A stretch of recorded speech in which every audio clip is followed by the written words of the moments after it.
अल्लाह के प्यारे बंदे, आज हम एक ऐसी दुआ के बारे में बात करने जा रहे हैं जो हमारे प्यारे नबी मोहम्मद सल्लल्लाहु अलैहि वसल्लम की ज़बान से निकली थी। ये दुआ है, अल्लाहुम्मा या मुक़ल्लिबल क़ुलूबी सब्बित क़ल्बी अला दीनिक। जब दुनिया के सबसे पाक इंसान, जिनका दिल अल्लाह के नूर से भरा था, वो भी अपने ईमान की मजबूती के लिए दुआ मांगते थे, तो हम कितने मोहताज हैं इस दुआ के। आइए समझते हैं कि ये दुआ हमारे दिल और रूह के लिए कितनी अहम है। इस खूबसूरत दुआ का मतलब है, ए अल्लाह, ए दिलों को पलटने वाले, मेरे दिल को अपने दीन पर जमा दे। जब हम या मुक़ल्लिबल क़ुलूबी कहते हैं तो हम अल्लाह के उस सिफत को पुकार रहे हैं जो दिलों का मालिक है। अल्लाह ही है जो एक पल में किसी के दिल को हिदायत दे सकता है और एक पल में किसी को गुमराही में डाल सकता है। ये दुआ हमें याद दिलाती है कि हमारा दिल हमारे कंट्रोल में नहीं है। जैसे समुंदर की लहरें अपनी मर्जी से नहीं चलती, वैसे ही हमारे दिल भी अल्लाह की मर्जी से चलते हैं। इसीलिए हमें उससे दुआ करनी चाहिए कि वो हमारे दिल को सीधे रास्ते पर रखे।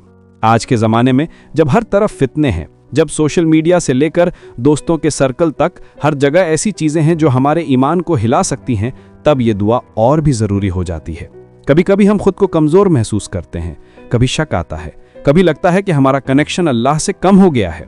ऐसे वक्त में ये दुआ हमारे लिए एक ढाल का काम करती है। ये हमें याद दिलाती है कि हमें अकेले नहीं लड़ना है, बल्कि अल्लाह से मदद मांगनी है। इस दुआ को पढ़ने का कोई खास वक्त नहीं है, लेकिन कुछ मौके ऐसे हैं जब ये खासकर फायदेमंद है। जब आप किसी मुश्किल फैसले के सामने हो, जब आपको लगे कि आपका ईमान कमजोर हो रहा है, जब दुनिया की चकाचौंध आपको अपनी तरफ खींच रही हो, या जब आप किसी गुनाह की तरफ झुकाव महसूस कर रहे हो। फज्र और मगरिब के वक्त जब दिन और रात मिलते हैं, ये दुआ पढ़ना बहुत बरकत वाला है। रात को सोने से पहले भी इसे पढ़ सकते हैं, ताकि अल्लाह आपके दिल को रात भर महफूज रखे। सबसे खूबसूरत बात यह है कि यह दुआ हमें अपनी कमजोरी का एहसास दिलाती है, और यही तो इंसान की सबसे बड़ी ताकत है।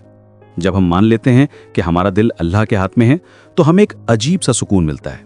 हमें पता चल जाता है कि हमें परफेक्ट होने की जरूरत नहीं, बस अल्लाह से जुड़े रहने की जरूरत है।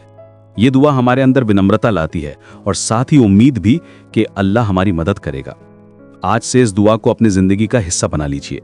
जब भी आपको लगे कि आपका दिल भटक रहा है, तो इसे पढ़िए। जब भी कोई फितना आपके सामने आए, तो इसे याद कीजिए। ये दुआ आपके दिल में एक नूर भर देगी और आपको वो इस्तिकामत देगी जिसकी आपको जरूरत है। अल्लाह आप सभी के दिलों को अपने दीन पर मजबूत रखे और आपको हमेशा सीधे रास्ते पर चलने की तौफीक दे। आमीन।